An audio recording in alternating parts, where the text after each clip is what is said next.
was supposed to be a fun hiking trip. It almost killed us both. My best friend Jackie and I were hiking the Appalachian Trail when she suddenly screamed and jumped back from the fallen log.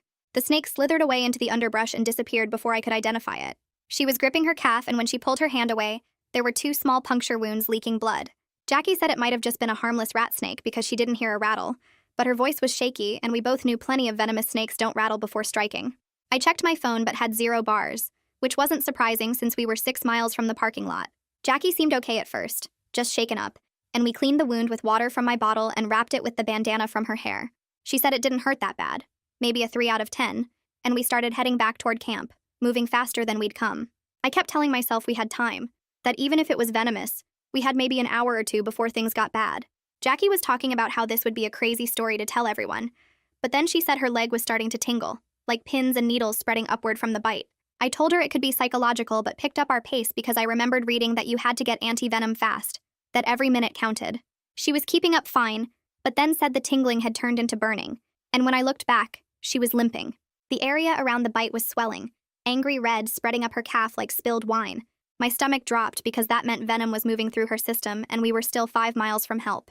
Jackie tried to joke, saying, "At least if I die, I'll die with a good tan." But I could hear the fear underneath. She had to stop to catch her breath, and that's when I really started to panic because Jackie ran marathons. She never got winded.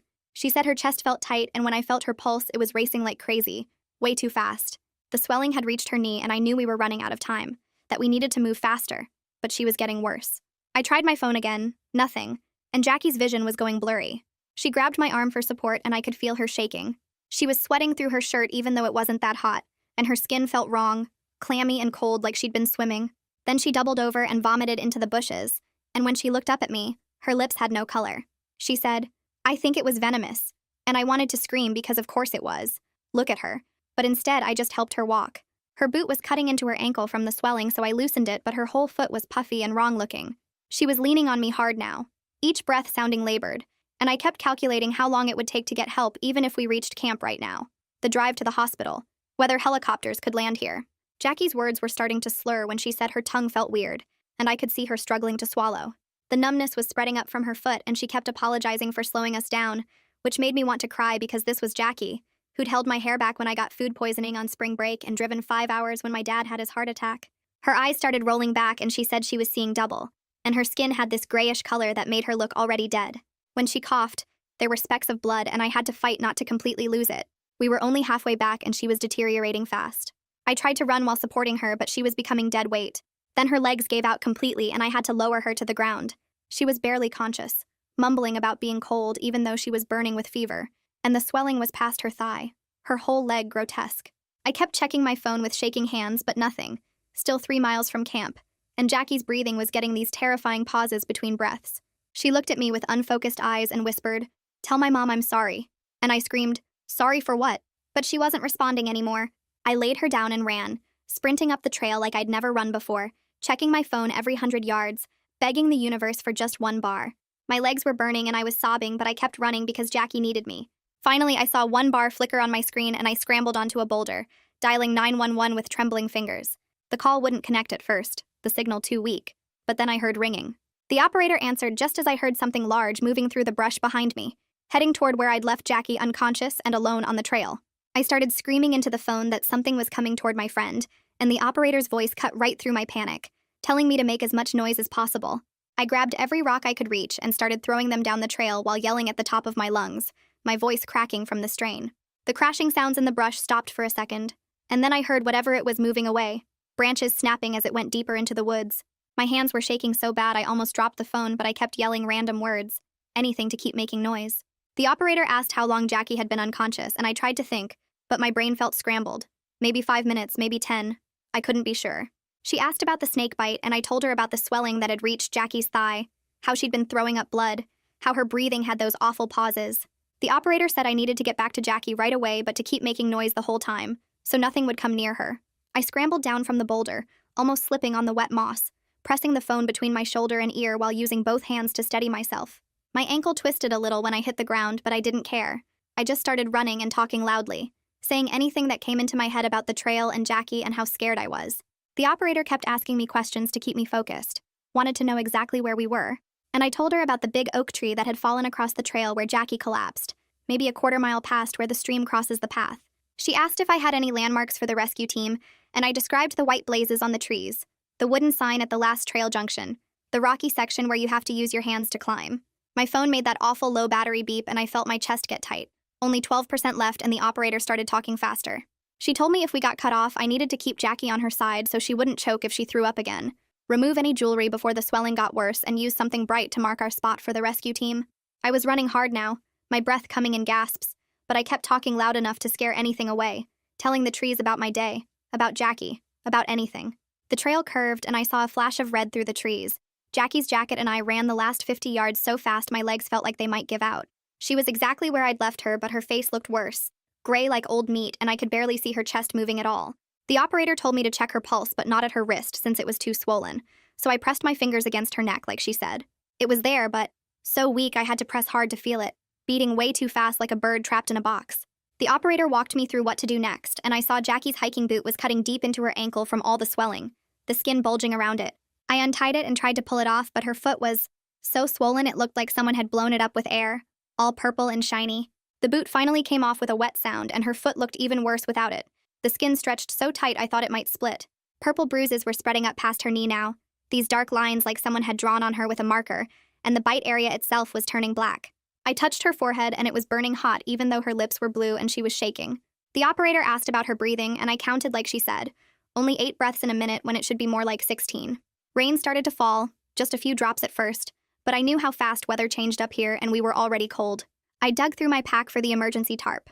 Bright orange, thank God. While the operator told me how to set it up without moving Jackie too much. My hands kept slipping on the wet material, and I had to use rocks to hold down the corners since I couldn't stake it properly without moving her. The rain picked up and I tried to angle the tarp so it would keep Jackie dry but still let me watch her breathing. The operator said search and rescue was already moving, but they were at least an hour from the trailhead, and then they'd have to hike in to find us. My phone showed 8% battery and dropping, the screen dimming to save power, and the operator was giving me more instructions about keeping Jackie warm and watching for any changes. I wanted to cry, but there wasn't time for that. I just kept doing what she said, tucking my jacket around Jackie's shoulders, checking her pulse every few minutes, making sure she stayed on her side. The rain was really coming down now, making everything slippery and cold, and Jackie's skin felt clammy under my hands. 7% battery and the operator was still talking, telling me I was doing great, that help was coming, that Jackie was going to be okay if I just kept doing what I was doing. Jackie made this horrible choking sound and her whole body went rigid under my hands. The dispatcher's voice got sharp and urgent, telling me to turn her on her side right now, and I wrestled with Jackie's dead weight, trying to roll her over. She started throwing up before I got her fully turned, this awful mix of bile and blood that splattered across the wet ground. I jammed my fingers into her mouth like the dispatcher said, scooping out chunks of vomit while trying not to gag at the warm, sour texture. Jackie's breathing sounded wet and thick, rattling in her chest like she was drowning from the inside. The dispatcher kept telling me I was doing good, to keep her airway clear, when I heard footsteps pounding up the trail. A guy in hiking boots and cargo shorts appeared, took one look at Jackie, and immediately started saying we needed to suck out the venom. The dispatcher's voice got firm in my ear, telling me absolutely not, that was dangerous and wrong, just ask him to run to the parking lot. The guy said his name was Finn, and kept insisting his uncle got bit once, and they saved him by cutting an X over the bite and sucking it out. I told him the dispatcher said no, just please go get help, guide the rescue team in when they arrive. Finn kept arguing, saying I was wasting time, that every second counted, but I followed the dispatcher's script and firmly told him to go. He finally jogged away, shaking his head and muttering about city people not knowing anything. The rain was really coming down now, cold drops that made Jackie start shaking violently, even though she was still unconscious. I pulled her against me, wrapping my body around hers while the dispatcher explained that cold would slow the venom, but we had to watch for hypothermia too. Jackie's skin felt like ice under my hands and her lips were turning blue. Then she just stopped breathing, her chest going completely still, and I screamed into the phone. The dispatcher started counting with me. 1 Mississippi, 2 Mississippi, 3 Mississippi, and my whole body was shaking. 4 Mississippi, 5 Mississippi, and I was pressing my ear to her chest, hearing nothing. 6 Mississippi, 7 Mississippi, 8 Mississippi, and I was sobbing.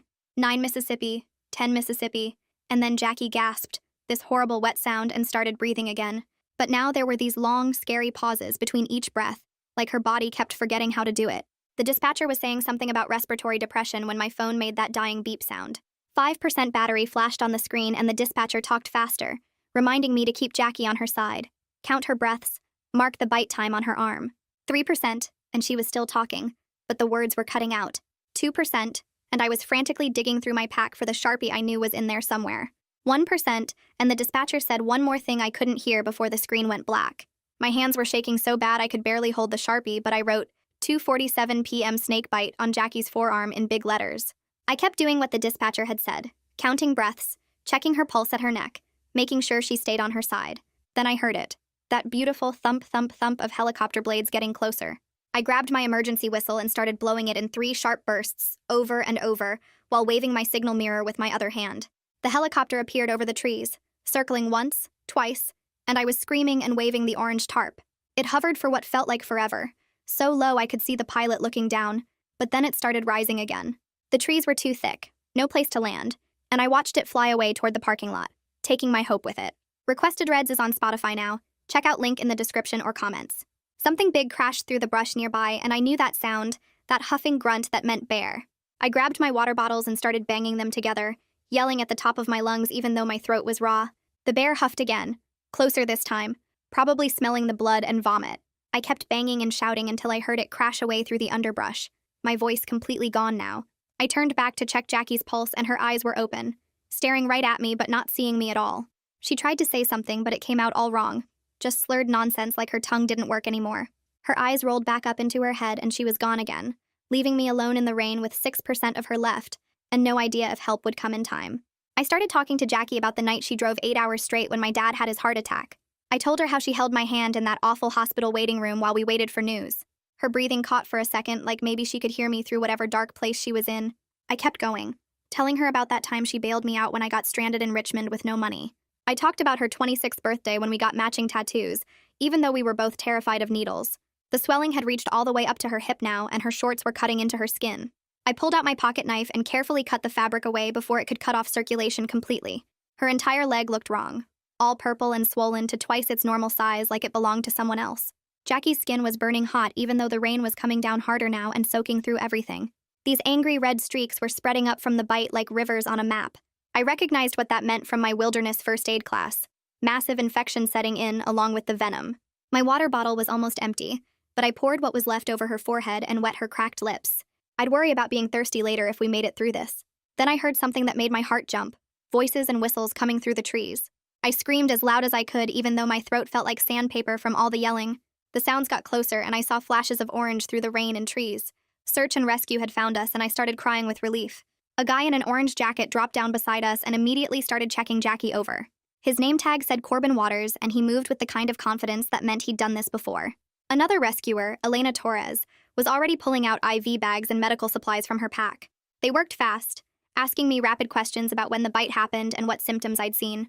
Elena tried to find a vein in Jackie's arm, but the swelling made it impossible. She had to put the IV directly into Jackie's neck, which looked horrible. Jackie didn't even flinch when the needle went in, and that scared me more than anything else.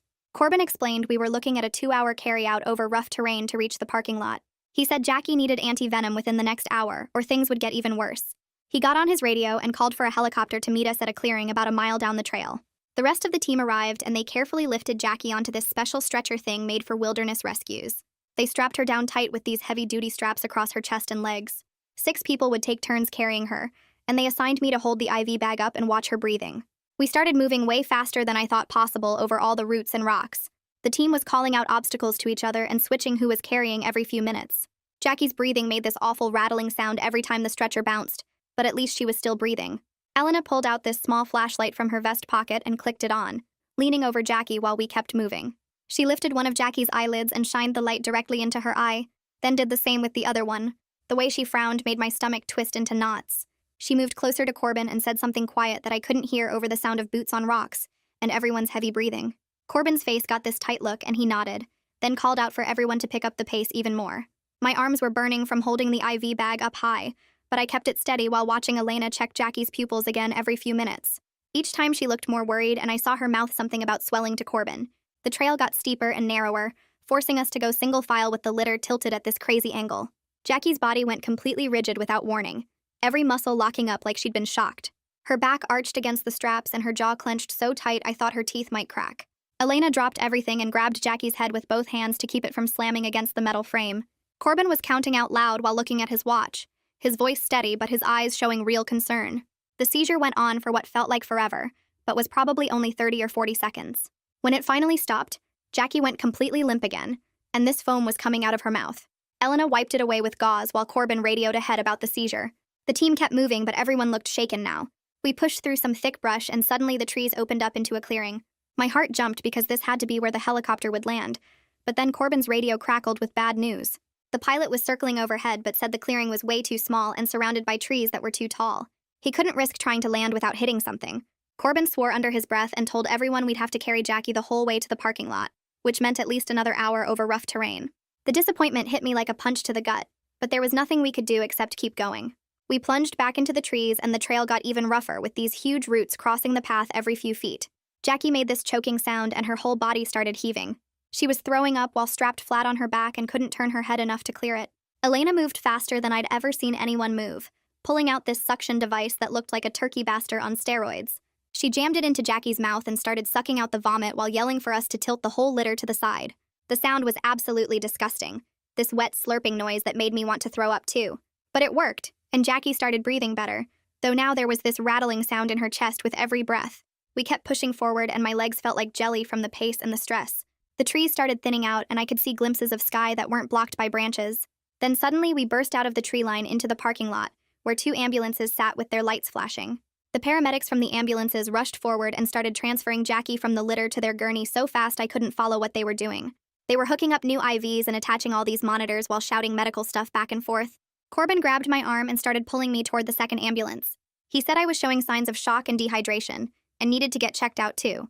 I tried to argue that I was fine, but my legs gave out and proved him wrong. They helped me into the back of the ambulance and made me lie down while they took my vitals and started an IV in my arm. The ride to the hospital was a blur of sirens and sharp turns that made my stomach roll. At the emergency room, they wheeled Jackie away immediately while I got parked in a curtained area. A doctor named Brianna Chase came in looking all business with her white coat and clipboard. She started explaining that Jackie needed anti-venom right away, but it was super expensive and could cause its own bad reactions. Some guy in a suit showed up with a stack of papers, his name tag saying Walker Hogan, hospital administrator. He said since Jackie couldn't sign anything herself, they needed her next of kin to give permission. My hands were shaking so bad I could barely work my phone, but I managed to call Jackie's mom. She answered on the 3rd ring, and I had to tell her what happened while Dr. Chase took the phone to explain the medical stuff. Jackie's mom was sobbing so hard she could barely talk, but she gave verbal consent over the speakerphone. She kept saying she was driving from 3 states away and asking if Jackie would be okay. Dr. Chase wouldn't promise anything except that they'd do their best. They rushed me to Jackie's room where a nurse named Natalia Glass was already hanging bags of anti-venom on the IV pole. She explained she'd be watching Jackie super carefully because some people have bad reactions to the anti-venom itself. The medicine started dripping into Jackie's veins, and Natalia kept checking all the monitors every few seconds. Everything seemed okay for maybe 5 minutes. Then all these alarms started screaming at once. Jackie's blood pressure had dropped to something dangerous, and Natalia was suddenly moving at warp speed. She yelled for Dr.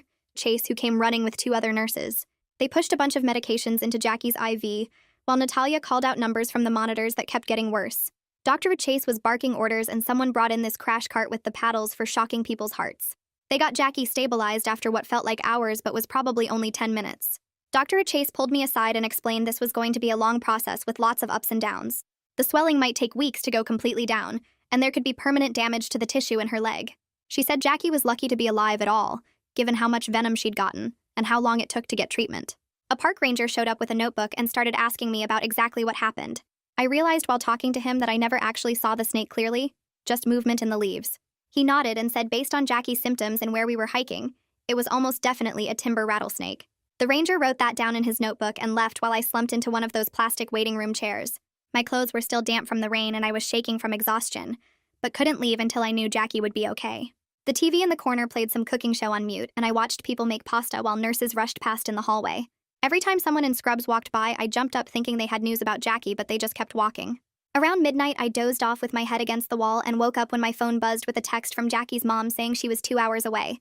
I went to the vending machine and got a coffee that tasted like burnt water, but at least it was warm. The waiting room filled and emptied 3 times through the night with other emergencies coming and going. A kid with a broken arm, an old man having chest pains, a woman who'd been in a car accident.